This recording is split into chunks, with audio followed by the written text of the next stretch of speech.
This podcast is sponsored by nobody. Hey dudes, welcome to Splat from the Past, the only 80s themed horror and sci-fi show where things can get totally radical. Now today I will be welcoming Mary Macdonald Hamill. Mary is a prolific stage actress.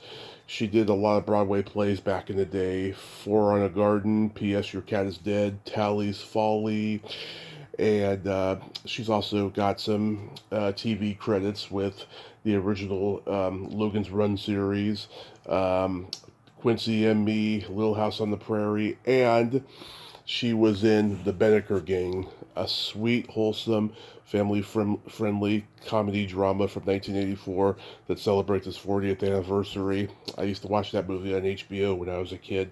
She plays the nosy neighbor slash teacher who lives next door to them, and it's going to be a great talk today. I can't wait. And she's done one-woman shows, and I think she's working on a memoir, and it's going to be a great conversation. I'm really looking forward to it. Also, happy birthday, three wonderful ladies and guests. Tracy Silver from Fast Forward, Day Young, who was Kate Rambo in Rock and Roll High School. By the way, Alan Arkish is coming on for the 45th anniversary. I've been waiting forever for that. And my newest friend and most recent guest, Linda Chadwick, the Texas groupie. Love all three of you ladies. Also, officially, I am COVID-free. I got my energy back, still coughing up a little, and my voice is a little clogged still, but that's about it. I am rejuvenated. So yeah, here is my interview with Mary Macdonald Hamill.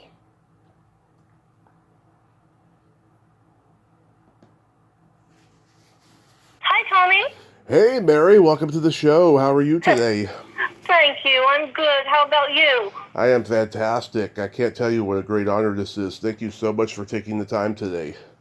Oh, you're so kind. Oh, so going back in time, did you gravitate toward acting early on in your childhood? Well, I've tried to remember, what was the, minute the light bulb went off or something. Yeah. And I just do not remember. I know that my mother put me in a school. We were living in Fort Worth, Texas at the time, called the Reader School. Mm-hmm. And I was 7. And they put on a production of The Midsummer Night's Dream, Shakespeare. And I was a fairy. A fairy? Gotta start somewhere. Yeah, a fairy. Yeah. Like an elf. And, and then I got this thing going on about Joan of Arc. Mm-hmm. And my mother took me to the man that ran the Coconut Grove Playhouse mm-hmm. in Florida, and because she wanted to see if I had any talent. So I memorized a George Bernard Shaw monologue from St. Joan, and he said to Mother afterwards, well, she's very talented, but we can't hear her. And my mother said, well, everybody can hear her at home. But, she wasn't talking about acting. She was talking about, my pathetic personality where I was trying to get attention 24/7. Wow. So, what happened with that? Then, I don't know, my godmother would bring me to New York from Texas or from Florida, wherever we were living. Mm-hmm. I was actually born here in New York City, mm-hmm. but then we had moved away. And she would take me to the theater. Right. And she took me to my first Broadway shows. And it was Geraldine Page and Paul Newman in Sweet Bird of Youth. Yeah. And Sidney Poitier in Raisin in the Sun. And at the time, the Circle in the Square Theater, which is now on Broadway, was on Bleecker Street in the Village, and there was a production of Our Town playing there. And we went to that. And there's all these fancy restaurants all across the city and everything. But I was, she knew I had what she called it a vocation. And she just supported me in it, my godmother. And then when I was, I graduated from school, but that's a whole story in itself, because they ultimately had to send me away at 15 because I was unmanageable. Mm-hmm. Yeah, you know about that. Yeah. and then I was at college, a little college in Texas for a few years, and I did a couple of plays there, and then I was like, I was just sure I'm going to be an actress. And but I got pregnant. Now, this is the 1960s, mm-hmm. and the priest said to me, well, what you're going to do is you're not going to marry the boy. And that was like such a relief. And so he set this thing up where I would go to this home for unwed mothers in Florida, and have the baby, and then have the baby adopted. And I was like, okay, well, that's what I'm going to do. So I did that, except for the adoption parts. When it came time to sign the papers, I just didn't do it. Mm-hmm. And there's a whole story around that, too, because I was like somebody who I respected, who I considered to be an adult, and who was actually the only adult in my life at that time, said, well, here's what you're going to do. You're going to keep the baby, and you're going to marry my brother. Right. So that was a very attractive situation, because I was in the possession of a trust fund. Yeah. Yeah. So, wow. and then, so I married him. They were Cuban, this family, mm-hmm. had been very, very wealthy in Cuba, and had escaped at some point. And their father was the chief of police down there, and I think he did some things that nobody would want to talk about right now. But so I was like, oh, well, he's so nice. He's so nice to marry me since it's not his baby. So let me give him another baby. So I did. So I have these Irish twins. They're exactly a year apart. In fact, their birthday is this week. Oh, love it. Yeah, we celebrated a little bit last night. And he was a very brilliant man, Pablo. And he wanted to be an architect, and he got into Cooper Union, which is, you don't pay for Cooper Union; they just accept you if you're brilliant. So he was studying in there, and so we left. We were in Florida, and then we left. We moved to Connecticut, and then we left Connecticut, and we moved to New York, because I was going to be an actress, and he was going to be an architect. Mm-hmm. And I started studying with Jean Frankel. Yeah. That's where I met Candy Azara. Yeah. And we stayed in touch all this time. In fact, she's the godmother of my daughter, and now she's like adores my granddaughter, who's 11 now. So they're in touch. They're in touch a lot. But she's in California, and we're in New York. Yep. So what happened there? So studied. It was very, very hard for me, because I had been a terrible student in school. Mm-hmm. I hadn't learned anything. I had this Catholic education that was just all about the church. Mm-hmm. And I landed in New York, but I also had a kind of a sophistication because of all the summers I spent with my godmother, taking me around and, out to eat and to the theater and art museums and all that kind of thing. But I was totally terrified. I mean, my husband had to literally get behind me and push me up the stairs to my meeting with Jean Frankel. And I just threw myself into it, but I never stopped being scared, which probably and certainly had to do with the fact that in first grade, and right after that, we left for Texas, so second grade was in another state. I was humiliated in front of the class. I mean, the nun literally stripped me naked in front of the class. Oh, my God. Because I had a little accident in the bathroom. And whatever nuns found out, she comes and reports, and they pulled me out of my chair and drags me to the front of the room, and she literally strips me down. And so not only that, but the whole shaming thing with the church, it was like that was the atmosphere I grew up in. You know, you're bad, you're wrong, you're like going to go to hell when you die, and then they'd show you pictures of how terrible that looked. Mm-hmm. And so I was kind of a mess when I got out in the world on my own, so to speak. Mm-hmm. Tried to become an actor. And I studied for 4 years. It practically killed me. But I really learned a craft. Because I had done some acting in college, which made it totally clear to me that I did not have a clue what I was doing. So it was literally starting from nothing, you know. Mm-hmm.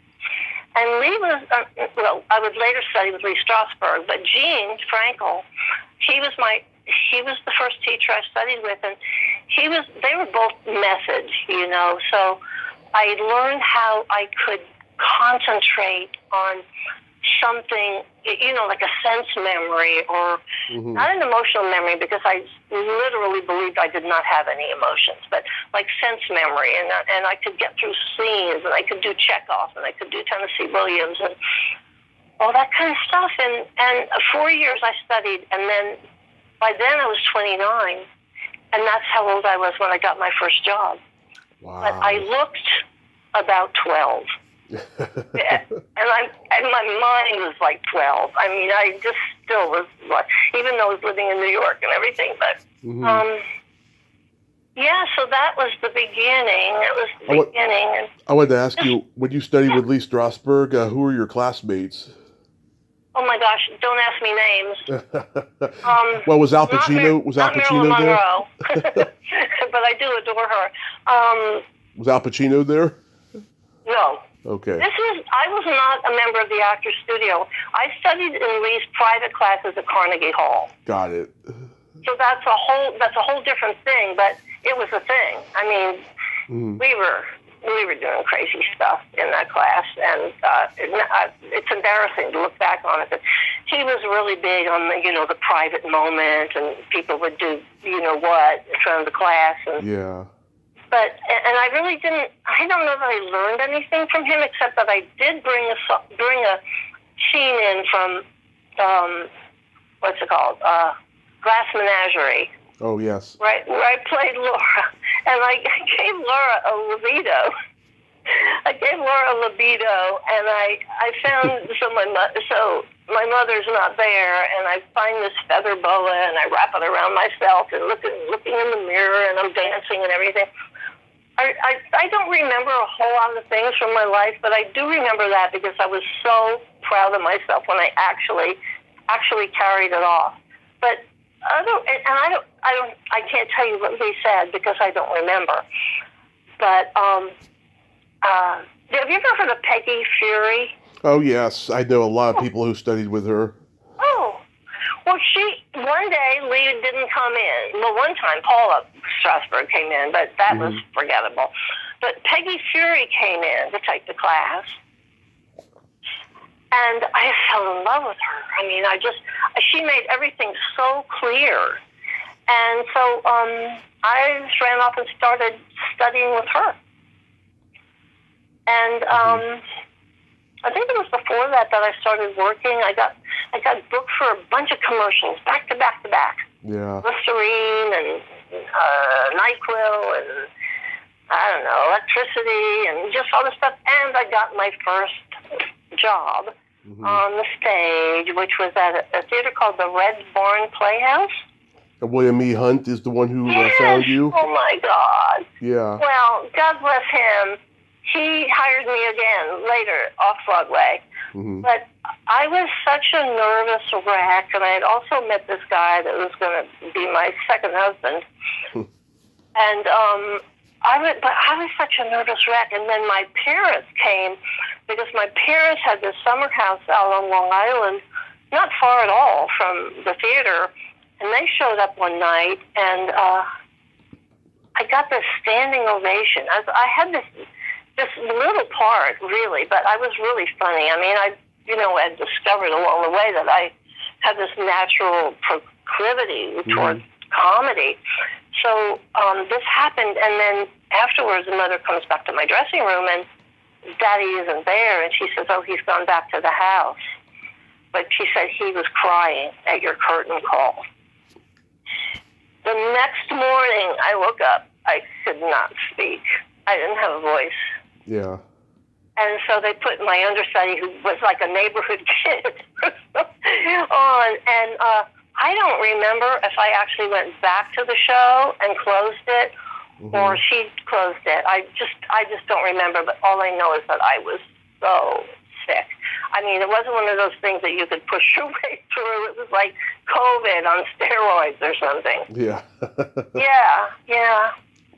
And you probably know who Bibi Besh is, right? Oh yes, I actually have interviewed her daughter Samantha Mathis. Okay, right. Well, Bibi was in that show. She was in it, and I can't remember the guy's name that was in it. It was called Aren't We Wonderful? With a question mark at the end. But he got picked up and went to Hollywood and played some leading role in a series, and he wasn't very good. Don't say his name if you find it. Okay. And he then disappeared. He then just disappeared. And so what happened next? Oh, gosh. Well, let me ask you, I mean, when you did that play, did it make you so confident that you thought, I can make a living at this? I'll tell you, I already had a huge ego. In spite of all the neuroses and feeling like I was a piece of shit, I had a huge ego, and I was headed for stardom. I was, like, certain of that. Yeah. Yeah. And it gave me, the fact that people liked me, and I got some nice reviews too. That was encouraging. That was really encouraging. And then I had another summer stock gig at the Lancaster Horror Playhouse. Was called. I actually did 2 starring roles there in Generation and then Love in E-flat. I did those two plays there. And that was really hard, but it's amazing to you when I think back, because you learn those lines like virtually overnight. Right. And the fact that I did that is amazing to me, because I did not have a good head for memory, but I would do amazing things like that. Like when I understudied Trish Hawkins in Tally's Folly, which we did out in L.A. at the Mark Taper, and then we took it to Broadway. When I understudied her, I had the script in my hand literally 3 days. Now, that's a 2-character play, right? Right. And I took her out to lunch at Musso Frank, and I said to her, just in case you'd like to know, I'm ready to go on. I mean, literally, I'd had the script like 3 days in my hand. And she's like, oh, really? And then she called in sick, like the next day or 2 days later or something like that. And I ran onto that stage, man, and I just it was terrifying. And I even gave Judd a wrong cue, which jumped us like all these pages. Yeah. And then I'm there like, oh my God, what the fuck? What am I going to do? Oh my God. And I literally rewrote the script on my feet, on the stage, and brought us back to where we were supposed to be. Nice.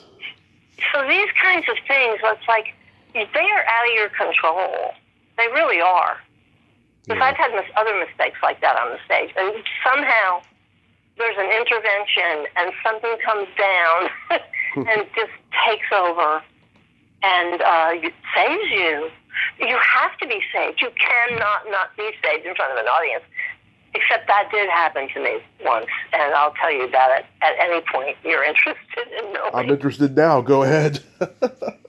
Okay. Well, I had done a few plays off Broadway. One of which Bill Hunt directed. It was called. What was it called? I can't remember. It didn't last. It closed on opening night, I think. Okay. And then I was in a revival of What the Butler Saw at the McAlpin Rooftop Theater. Mm-hmm. And I jumped in for Diana Davila, who was leaving. I jumped in for her. And I was in it for a couple of weeks when my agent, have you ever heard of Peter Serragetti? No. Okay, he was my agent. He was also Marsha Mason's agent at the time. Marsha was actually working for him. Mm-hmm.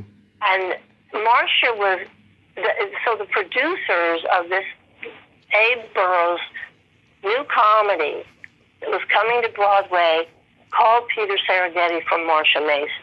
And Marsha was about to step into a new play written by Neil Simon that was an adaptation of a Chekhov thing. Mm-hmm.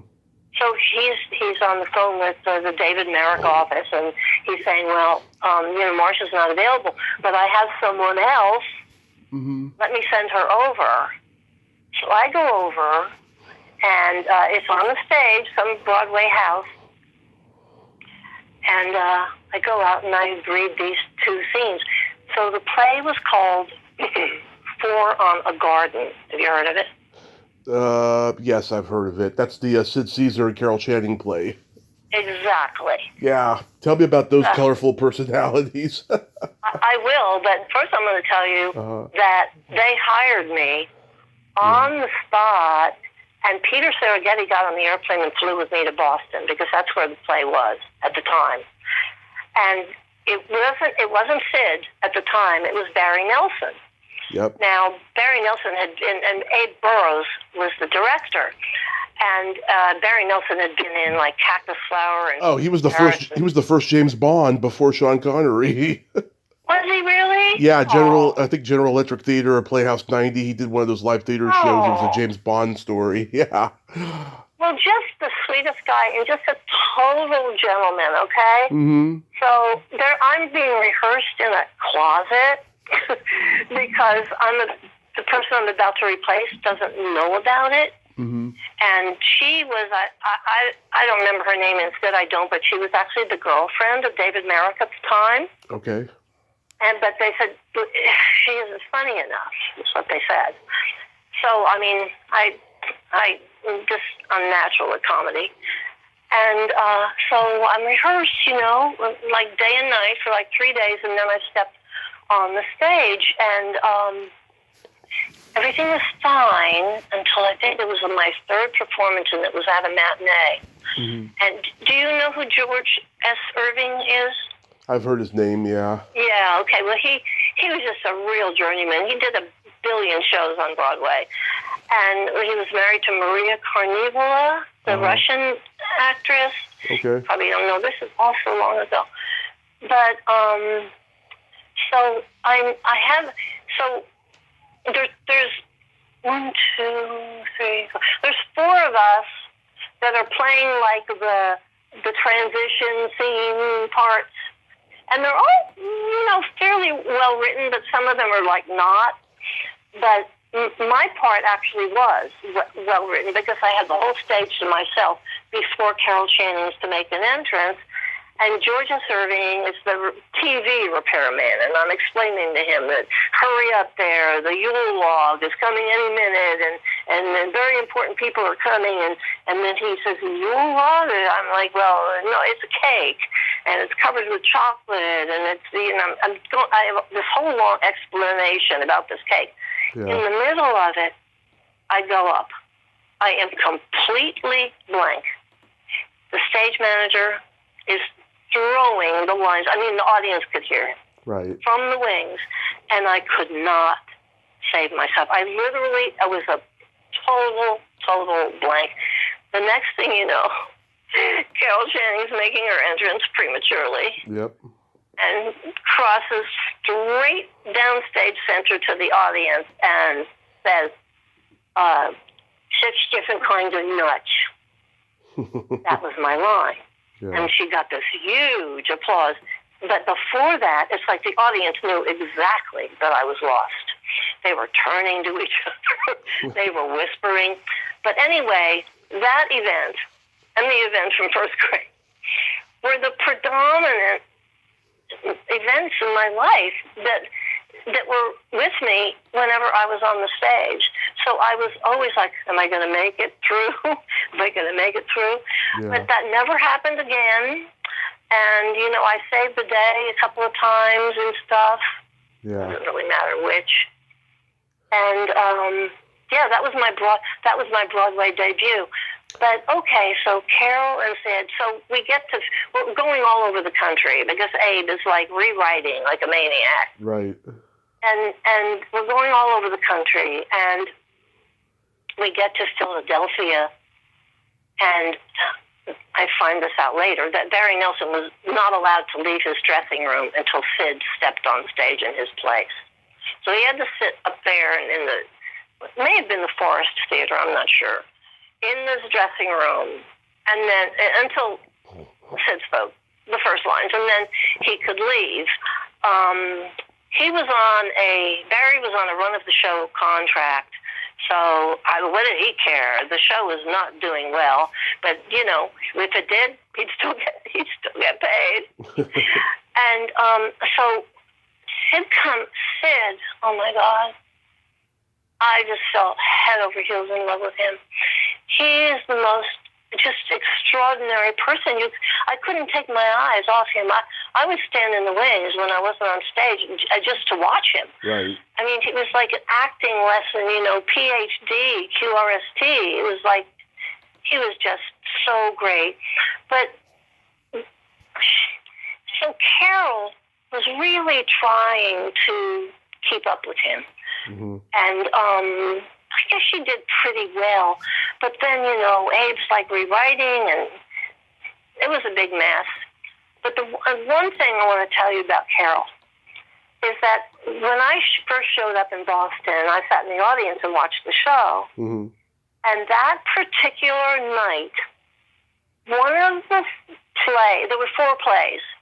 So we were characters in each play, okay? All different characters. All took place on a garden apartment. That's why it was called 4 in a Garden. One night, she goes out in her real hair on the stage and speaks with a real voice. And it was mesmerizing. Mm-hmm. I was like, oh my God, this is so great and so perfect for her, because everybody sees her as Dolly. Everybody sees her as Hello, Dolly. And next night, cut out. Never saw it again. Wow. I know. So, yeah, so they fired Barry. You know, they just like a scapegoat. You know, okay, let's blame him. He should go. But then, you know, Sid comes in, and I'm thinking, well, you know, this can't help but be fantastic. But it took us forever to get to the Broadhurst on Broadway, and the New York Times hated us. And it ran for, I don't know, a few months, and then it closed. But she was tough. It was like my heart went out to Abe, because Abe, just like Gene Frankel, they both had these horrible tics right in their face. I mean, they were just like nervous wrecks, both of them. And it was so much anxiety, and the more we were in rehearsal, the worse it got for Abe. And I adored him. He was just the loveliest person. And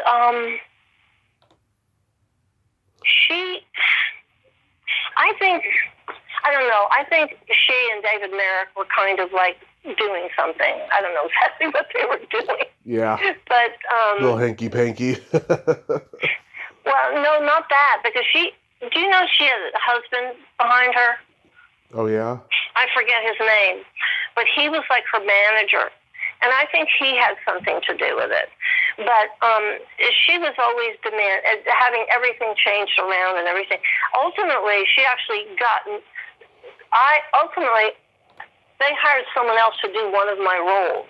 Right. And I didn't find out until 10 years later, when I was at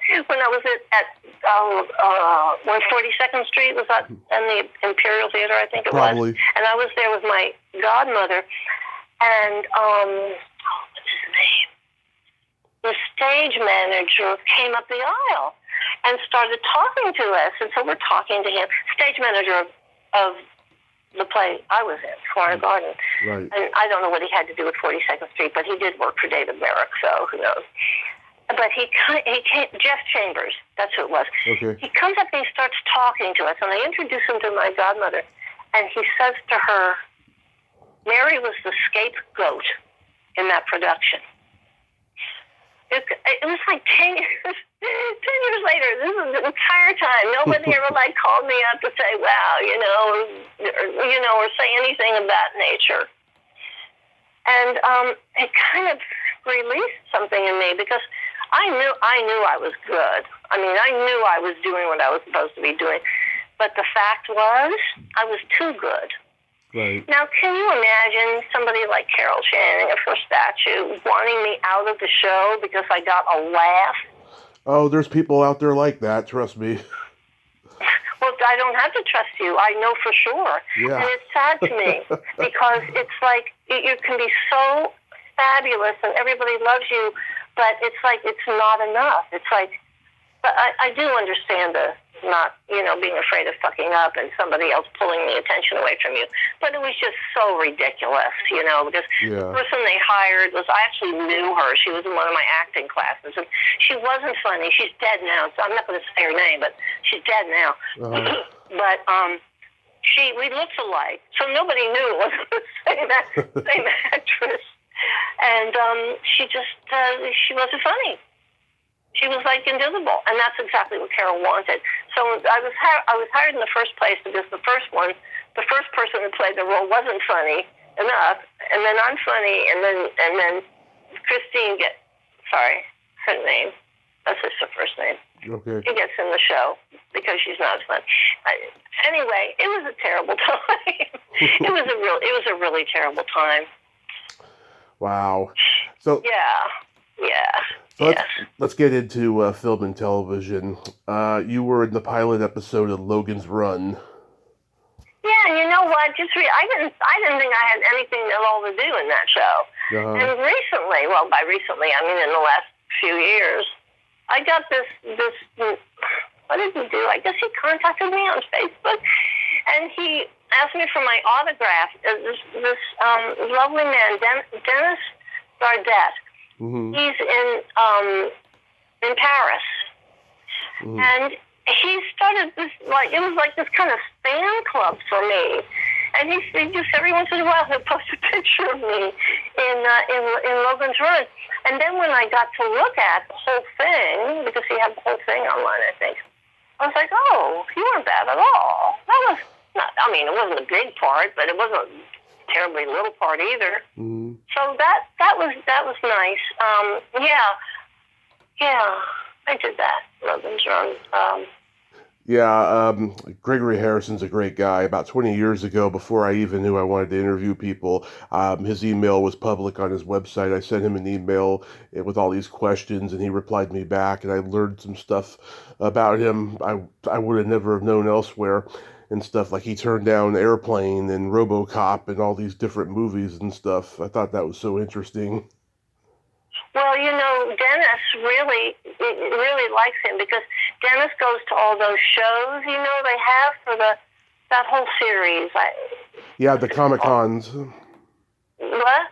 You're talking about the Comic-Cons for Logan's Run? Oh, yeah, where the actors go? Yeah, where they sign autographs. Yeah. Yeah. And so he got to meet him, and of course that was so exciting for him. And he's always mentioning him. I think he was a very, very nice person because he didn't push Dennis aside or anything like that. He just signed all the autographs and everything. Heather Menzies, I reached out to her shortly before she passed, and she never read my message, unfortunately. Oh, that's too bad. Yeah. I didn't really get to know her at all, except my scenes were with her, and it was fine, Well, Michael Biehn was in this episode as the Sandman. It was like his first role, probably, when he first came to L.A. I don't know who that is. Who? Michael Biehn, he's known for the Terminator movies. Oh, gosh. I'm sorry. Yeah, he's the hero of the first one. Yeah. Yeah, and he's become a huge name since then. Were you in American Raspberry? No. Okay, it says it on IMDb that you were. Really? Yeah, it's a very raunchy sketch comedy movie from 1977, and so many big names are in it. Oh, is it with those brothers? I'm sorry? Those brothers. There were two brothers that had a show, like a comedy show. No. I think, you know what? Yeah, if it says I was in it, I was. And they changed the names of these things sometimes. Yeah, Prime Time. It might have been the one where I was in bed with somebody. That's the only one. I was only in bed with somebody one time. But I think it was kind of raunchy in that way, but I don't remember anything else about it except that I was... Yeah, you played the paranoid woman, and it's called Prime Time. It was originally called American Raspberry. Oh, yeah, Prime Time. Yeah. Oh, no. Wait a minute. Oh, I don't know. Yeah, it's okay. It's okay. I saw it once years ago, and I was laughing so hysterically. It's a very funny... Oh, that's good. Always good to laugh. It's a very funny movie. My dad's a big fan of Quincy and me. I saw it a lot when I was growing up. How was that experience? It was lovely, and I'll tell you why. Mm-hmm. Well, first of all, I was on my third husband by that time. Yeah, no, we can laugh now, and it was very funny, but not really. Mm-hmm. So anyway, the night before I had to go on that show, he engaged me in an argument. To this day, I don't know why, because he knew I had to be on the set like 5 a.m. Mm-hmm. So I show up, and like I said, I have had problems learning lines. So I show up, and you know who was...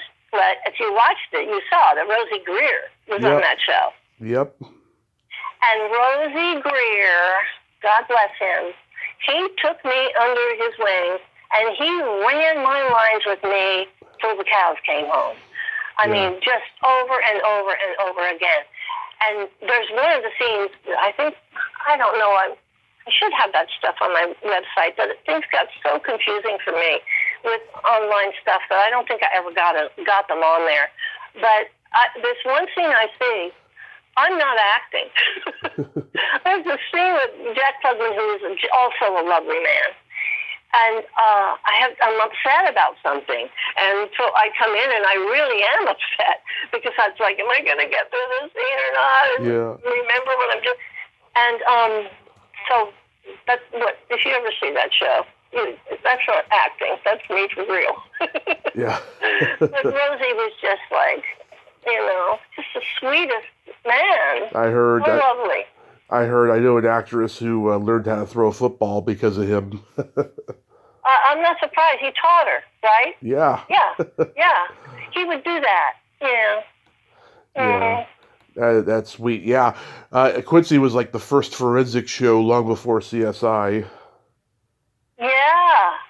Uh-huh. I can't think of another one before or a little bit after that, before CSI started.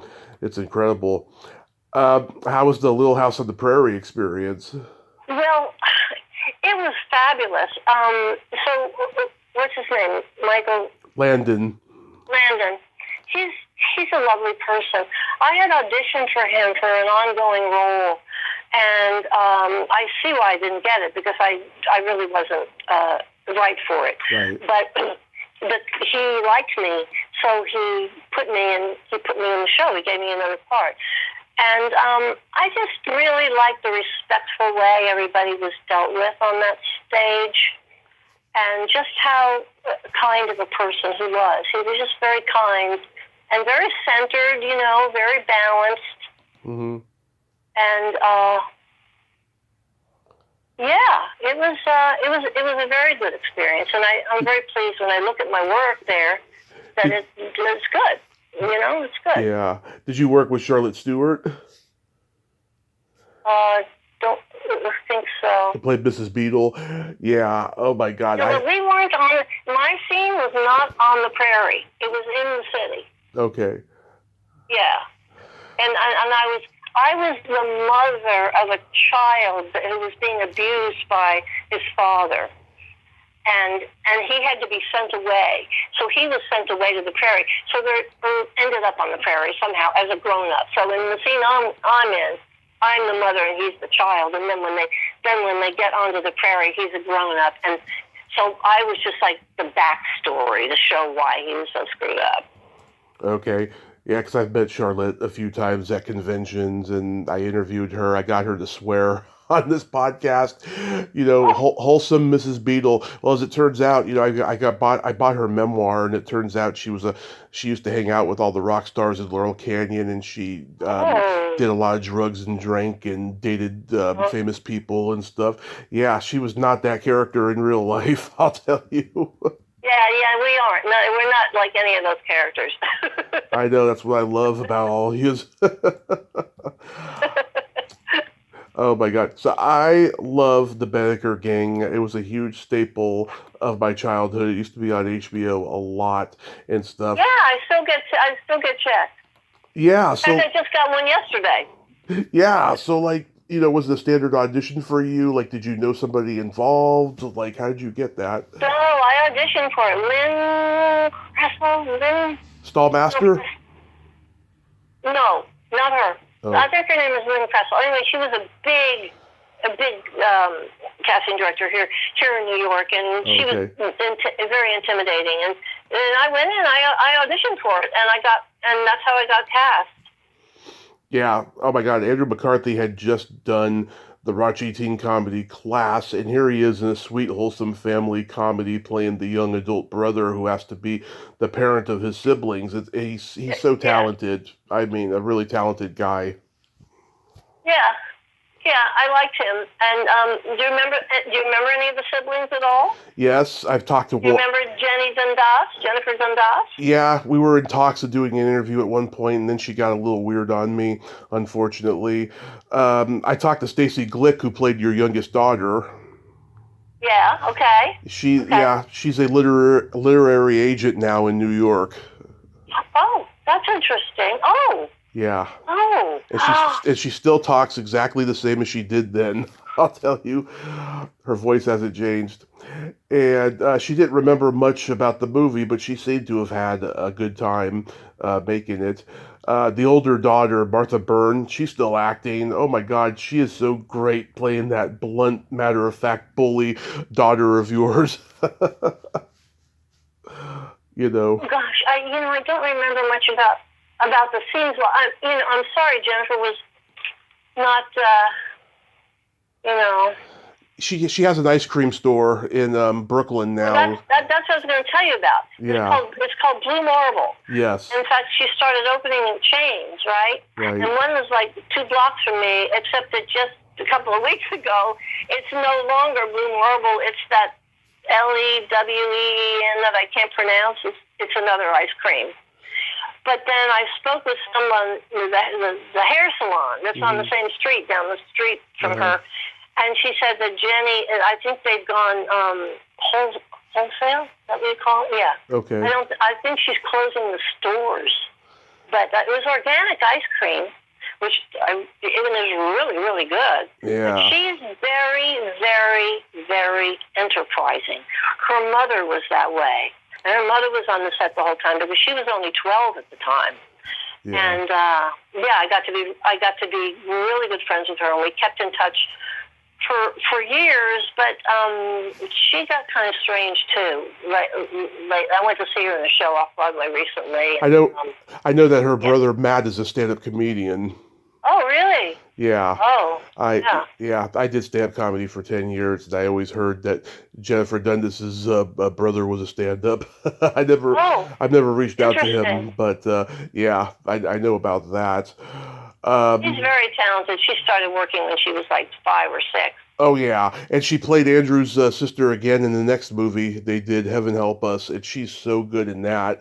She plays his sister who's obsessed with death, and they're being raised by, Catholic grandparents, and they have a couple moments in that movie that is just so real and so tender. Like, every time I see it, those are always my favorite scenes in the movie, and I wanted to tell her that so bad, and sadly, I guess I never will. Well, I don't know.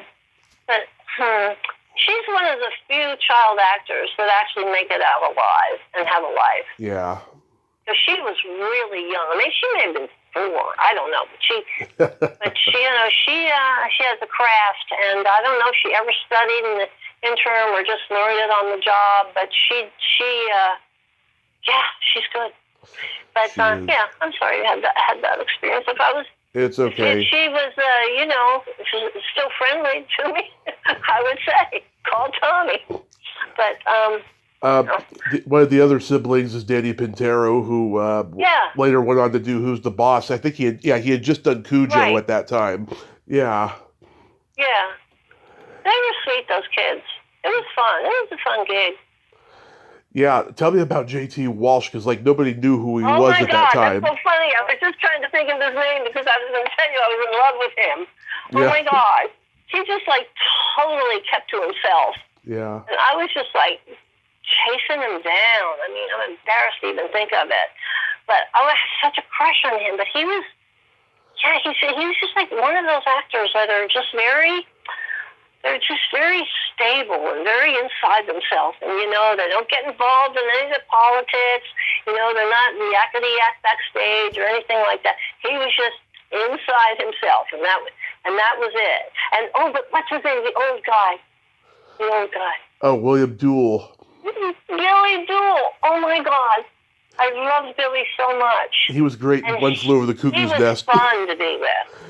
Yeah, he was great in One Flew Over the Cuckoo's Nest, where he was Seafelt, and he was brilliant. Him and Vincent Schiavelli were both great together in that movie. Yeah, brilliant. Yeah, I loved him, and I also worked with Bill Hickey. Yes, he was great too. Yeah, I worked with him off Broadway at a play at the Public Theater that Joe Papp produced, and he played an old lady. Really? He did. He played an old lady. In fact, David Selby. You know that name. I remember David Selby. Yeah. I can't believe I conjured it up. He was in that play too. In fact, he would carry Billy Hickey around in his arms. Billy was just 2 inches wide and 4 inches tall. He was just the tiniest person. And loved him. He's a very famous acting teacher. He became very famous. Yeah, everybody studied with him. Yeah. Oh yeah, a lot of people. Even Billy Crystal did. Oh really? Oh yeah. In fact, he casted William Hickey in one of his last movies, Forget Paris. Yeah, he plays a senile father-in-law in that movie. He was really funny in that movie. Yeah, I really liked Billy. Tell me about being directed by Ken Kwapis for this movie. Ken. Yeah. He was wonderful. He was wonderful. He directed. I really thought he was going to use me again, and he didn't. I kept in touch with him too. He directed. Really surprised. He directed the Sesame Street movie right after this, which I also love. That was another staple of my life. And of course, now he's married to Marissa Silver. Yeah. The scene where you, J.T. Walsh, and William Dewell come to the house to talk to the fake grandpa that McCarthy plays is so funny. I mean, you guys must have had trouble keeping a straight face. Probably. Yeah. It's funny, all the drama that they face after this could have been avoided if he had just sat down and waited until everyone left, because he got up and his mustache was half gone and you saw it, and then that's when everything begins. That's when the roller coaster ride of the last 15 minutes begins, Was that when we jumped in the car and we were on the run or something? Or? That was at the end of the movie, yeah. So they escape out of the courtroom after the judge made the decision, and Martha Byrne blabs and says, the Beniker Gang's getting away, and Stacey Glick pulls her hat over her eyes because she likes the Beniker Gang, and then you and J.T. Walsh chase after them without the kids, which was really bizarre. And I'm thinking to myself all these years, what were they trying to accomplish? Were they trying to convince them to stop? Instead, they had papers. That was weird. Instead, they had papers thrown at them, and then the chase was over. That's the thing I was remembering the most. How now they had to go back and clean up all the paper along the street. Yeah. Yeah, they Look want at that again. I haven't seen it since I made it. It's on Tubi. It's on Tubi.com. On what? Tubi, Tubi.com. Well, I guess that's what I just got paid for. I don't even know what that is. TUBI. Huh. Yes, and it was probably me because I watched it twice in the last week. Huh. Next, that's interesting. Yeah. Next came Andy McGuire. You were primarily the dialogue coach on that show? I was. Yeah, I was. In fact, I was hired on there. Do you know who Charlie Houck is? No. You remember Charlie Houck? Well, what's his name? Who produced? Anyway, I can't remember. Anyway, Charlie was really good friends with the director of Andy McGuire. Okay. And I was in need of a job, so they put me on there, and I did that for the whole time, 13 weeks. And at one point, they threw me a bone, and they gave me a part, but they put me in a mask. So, and I don't think they even gave me billing. What does it say on IMDb? It just said that you were the dialogue coach. Oh, that's what it says. That's nice that they actually gave me billing, because they didn't give me billing as that or as in the role that I played. Was David Steinberg the director? Yes, and I adore him. Brilliant comedy legend, very underrated. Brilliant. And you know what? Mm-hmm. So we're doing the show, and it was shot on film. Yeah. It was shot on film, and you probably noticed there was no laugh track. So that was the way they wanted it to be. Well, when they started airing them, they started colorizing them. Right. And I don't know if it was the last show or what, but there was something took place in the cemetery, and so we go out. So after we shoot the scene, David Steinberg takes his light meter and he sets it on top of a tombstone. And they filmed it, but it's like, so it was all punched up. But Mary Tyler Moore and I had the same birthday, not the same year. Yeah, December 29th. We were both born on December 29th. And so I was coaching her. I was actually only hired to coach the children, but then everybody got kind of wind of the fact that I was doing a good job. So it's like John Randolph wanted me to coach him. Eileen Eckhart wanted me to coach him. Mary Tyler Moore wanted me to coach him. And Mary Tyler Moore said, "You are the best dialogue coach I've ever worked with." And I thought, oh my God, how could that be possible? This is the first time I've ever done it. But, I'm an actor, so I guess I brought something to it. Do you remember anything about Eileen Eckhart? What about Eileen? Yeah. Do you remember anything about her? Because I interviewed her son a few years ago.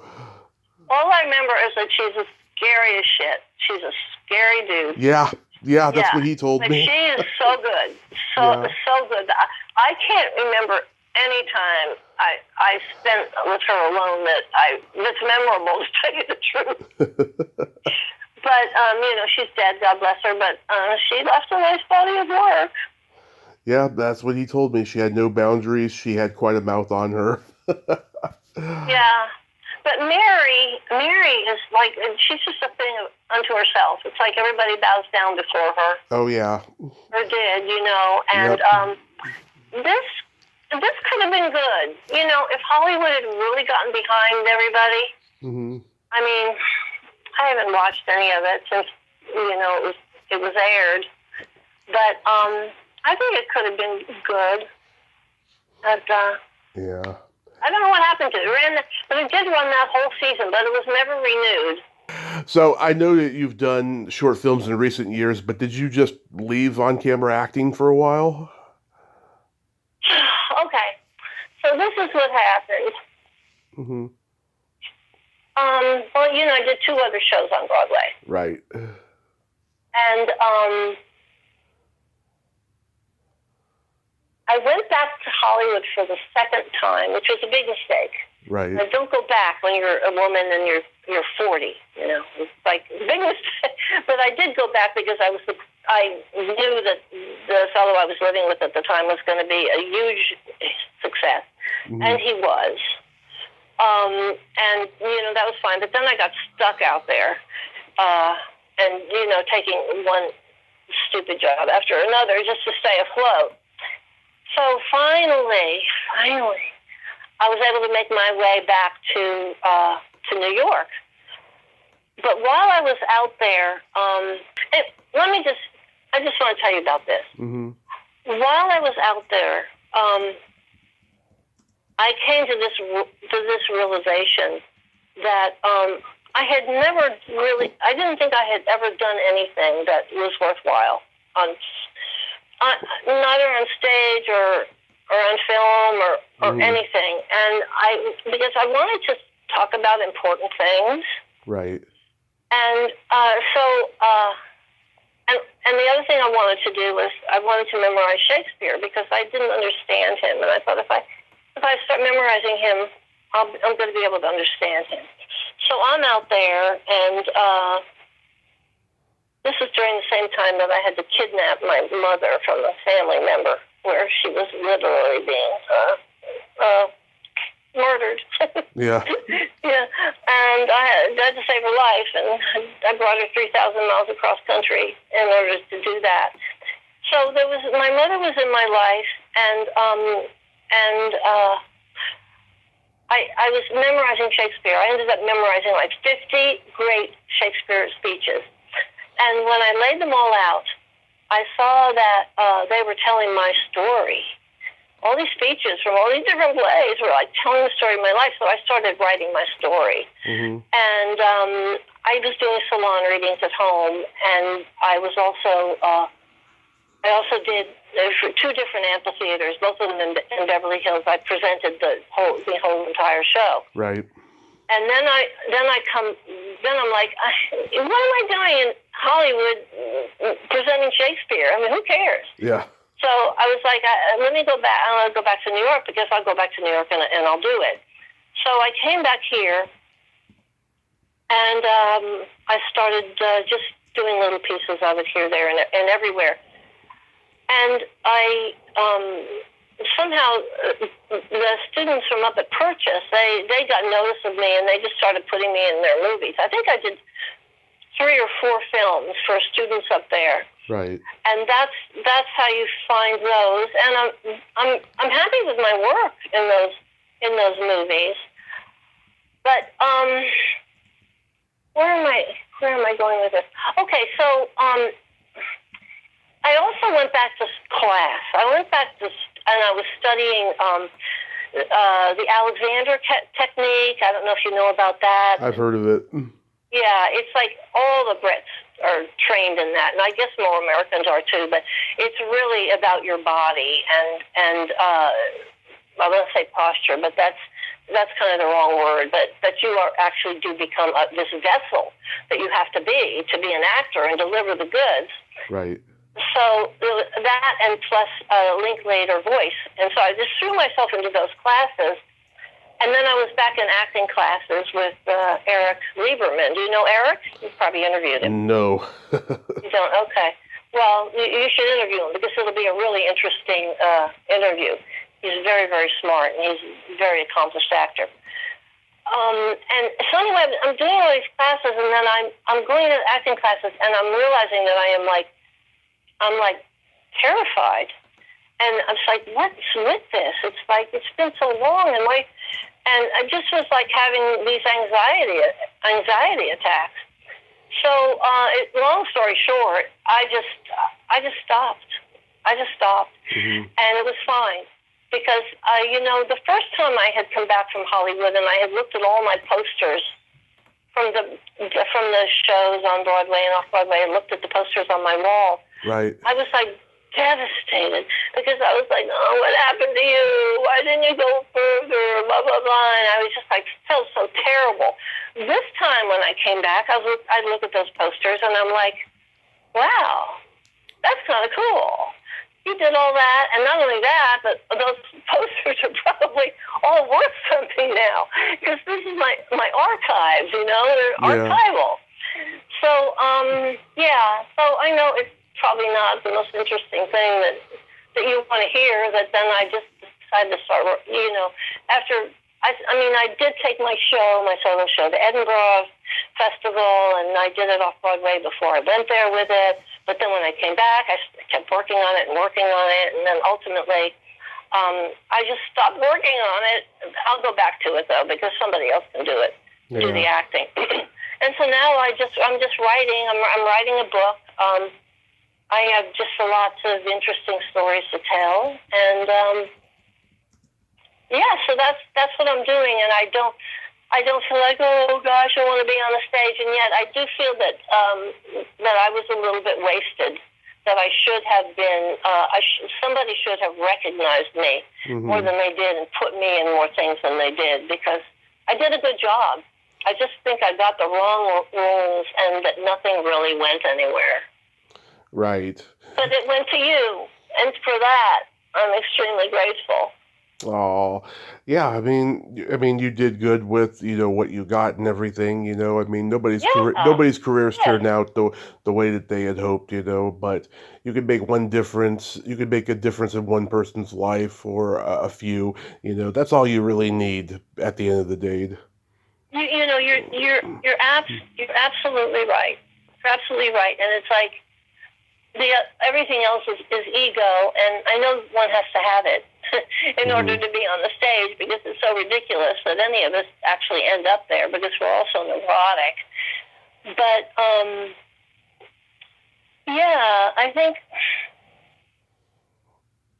there's just gifts come in the strangest ways, like with your life and that terrible accident that you had. Well, I had some things like that too. Yeah. And they just open doors for you. They open doors in your mind and in your heart, and that allow you to see, what do I really want to be doing? Mm-hmm. And you found it. And I'm just really happy now, because I feel I'm not having anxiety all the time. Mm-hmm. I had so much anxiety when I was an actress. And now it's like, I can just write, and it's just as creative, not even more so. And I feel like I'm doing something worthwhile, because when people read my stuff, they I don't want to say impressed, because I'm not talking about impressing people. I'm just talking about they're shaken. They're, kind of down to their toes. So it's important to shake things up. How far along are you with your book? Oh my gosh, I've written tons of stories, and I'm actually at the point where I need to organize them and see what order I want them to go in. Mm-hmm. And then I'll be getting some help doing that, and doing some editing. I've been writing on it for like 2 years now. Mm-hmm. Yeah. Did you enjoy? If you want to see my writing, you can go to my blog. Oh yeah, I would love to. I'd love to see your writing. Yeah. One of in fact, the last story that's in there, in fact, I haven't put anything on my blog since I put that in there, which was about a year ago, because that's when I started writing on a book. Mm-hmm. So the last story that's in there is called Genevieve and Me. Is it'll also show you kind of what it was like for me to become an actress. Mm-hmm. It goes into that. And my blog is fieryfootedseeds.wordpress.com. I'll check it out. Did you enjoy doing the one-person shows? Terrifying. Yeah. I know that seems to be the word of the day. Did you get stage fright? Yeah. What? Did you get stage fright? Oh yeah. Mm-hmm. Oh yeah. And the thing is like in Edinburgh, I don't know if you've ever gone there or talked to anybody who has gone there with a show. No. Well, these spaces they use aren't theaters, really. Mm-hmm. I was actually in the prize place to be. It was called the Gilded Balloon. Mm-hmm. There's like 2 prize places to be. That's one of them. But it's like I don't know if it's like a conference hall or a school or what it is. But every possible space they make into a theater. So I was in a theater, quote unquote, that sat maybe 50 people. which is nice. That's a nice amount. And there was no dressing room. Like I was staying up the street in somebody's house. Everybody rents their homes out during the Fringe Festival because people come from all over the world, and that's where they stay. The residents leave town, and the actors come in, and they stay in these places. So I would completely dress myself in my costume at home, completely put my makeup on, and then drag my little suitcase with all my props behind me down the street to the Gilded Balloon, and then there was a little tiny area behind next to the stage that I could finish getting dressed and whatever I was going to do, and then you step onto it. But the thing with these places is that there's no acoustics. Right. There's no. Well, I mean, I can be heard anywhere. I don't need to have a microphone.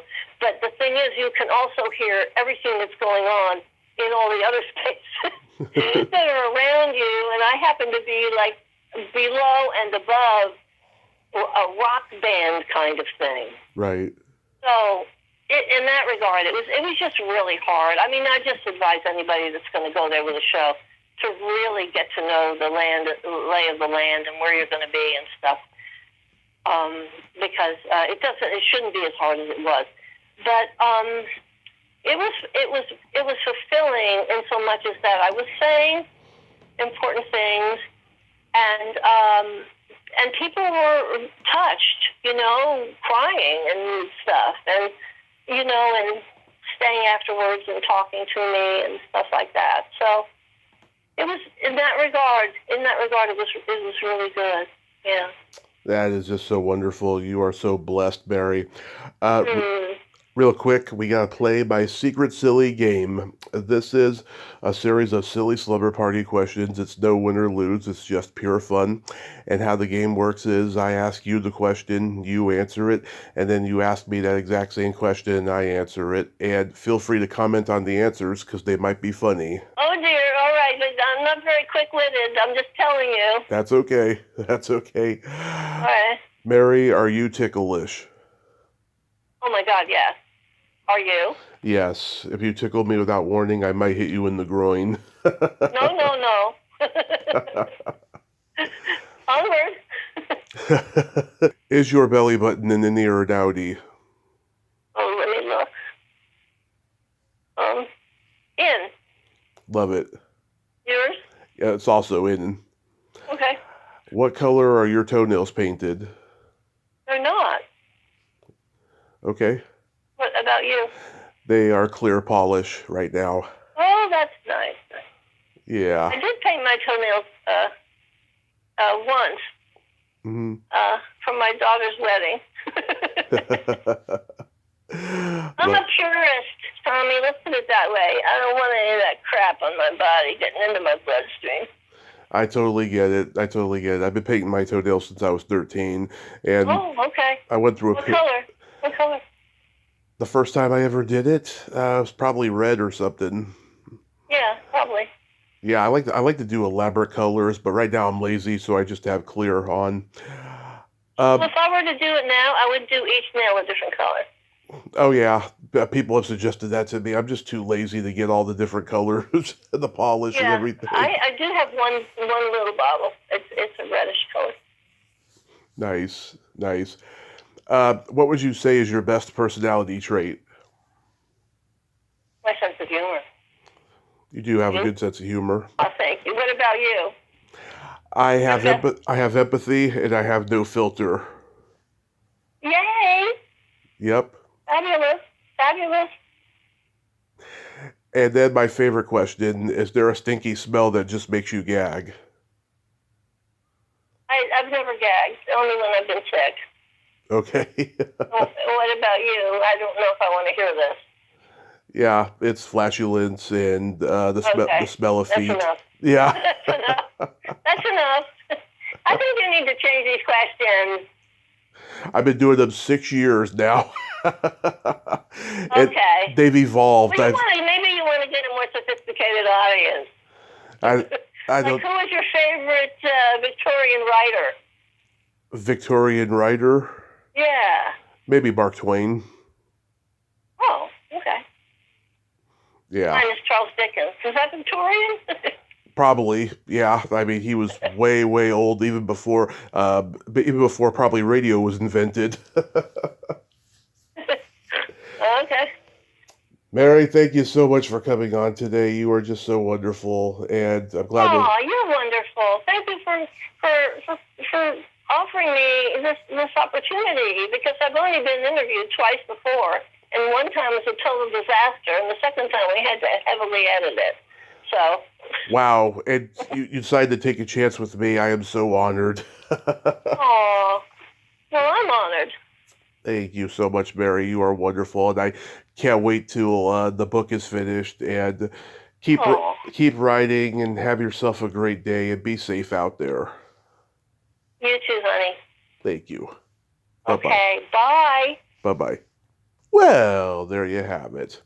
Mary Macdonald Hamill. Ain't she a sweetheart? Oh my God, what a great lady, huh? I am so glad we got to talk and have this fun chat today. She is so full of energy. I loved listening to her. I could have listened to her for hours. She was amazing. Well, until next time, this is Tommy Throwback Kovac saying there's no shame in living in the past because the present sucks. Later, dudes.